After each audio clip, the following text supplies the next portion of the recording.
नमस्कार मंडळी, सिंपल मेजवानी मराठीमध्ये आज आपण सकाळच्या घाईमध्ये अगदी झटपट होणारी मस्त चटकदार अशी भेंडी फ्राय करणार आहोत। या पद्धतीची भेंडी फ्राय करून तुम्ही मुलांना टिफिनमध्ये सुद्धा देऊ शकता। ही भेंडी फ्राय चवीला एवढी भन्नाट लागते की मुलं तुम्हाला टिफिनमध्ये दररोज याच पद्धतीची भेंडी फ्राय करून मागतील। चला तर मग रेसिपीला सुरुवात करूया। तर ही भेंडी फ्राय करण्यासाठी इथे मी 250 ग्रॅम म्हणजे एक पाव कोवळी भेंडी घेतली। भेंडी स्वच्छ धुवून सुती कापडाने भेंडी पुसून घेतली। त्यानंतर बघा, भेंडीचा देठाचा भाग आणि समोरचा भाग कट करायचा आणि एका भेंडीचे 2 तुकडे आपल्याला करून घ्यायचे आहेत। याच पद्धतीने सगळ्या भेंड्या आपण कट करून घेऊया। देठाचा भाग आणि समोरचा भाग काढून टाकायचा आणि एका भेंडीचे 2 तुकडे करायचे।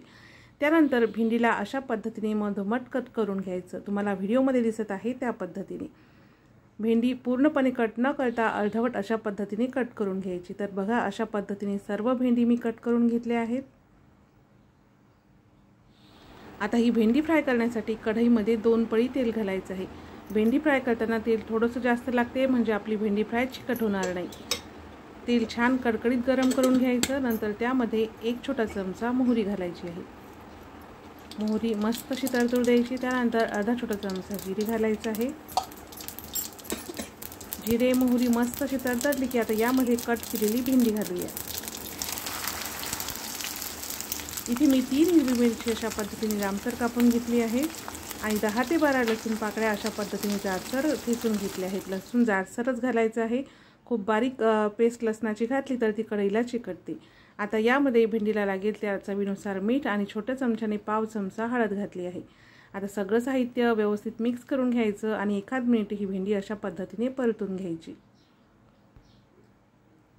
तर बघा, हाय फ्लेमवरती अशा पद्धतीने 1 मिनिटभर भेंडी इथे परतून घेतली। आता आपली भेंडी मस्त अशी परतून झाली आहे।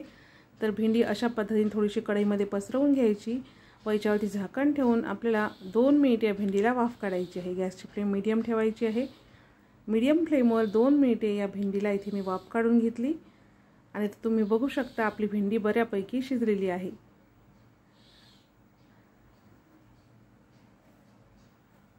2 मिनिटे वाफ काढल्यानंतर आता यामध्ये काही कोरडे मसाले घालायचे आहेत। तर त्यामध्ये अर्धा ते पाऊण चमचा लाल तिखट घातला आहे। तिखट तुम्ही तुमच्या आवडीनुसार कमी जास्त करू शकता।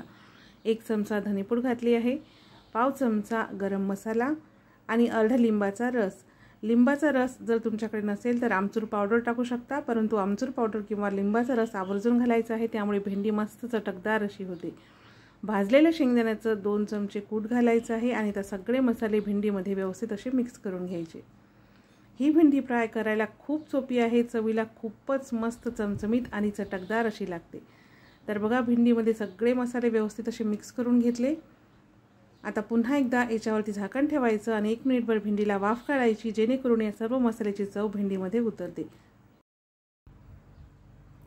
तर मीडियम गॅसवरती 1 मिनिट या भेंडीला वाफ काढून घेतली। आता सगळ्यात शेवटी यामध्ये बारीक कापलेली कोथिंबीर घालून मिक्स करायचं आहे। तर बघा, इथे तयार आहे आपली सकाळच्या घाईमध्ये मुलांना टिफिनला देण्यासाठी मस्त चमचमीत चटकदार अशी भेंडी फ्राय। हे भेंडी फ्राय तुम्ही चपातीसोबत, भाकरीसोबत खाऊ शकता, वरण भातासोबत तोंडीसुद्धा लावू शकता। तर तुम्ही सुद्धा तुमच्या घरी या पद्धतीने भेंडी फ्राय नक्की ट्राय करा। कशी झाली ते कमेंट्स करून सांगायला विसरू नका। रेसिपी आवडल्यास लाईक आणि शेअर नक्की करा। चला तर मग भेटूया पुन्हा एका नवीन रेसिपीसोबत।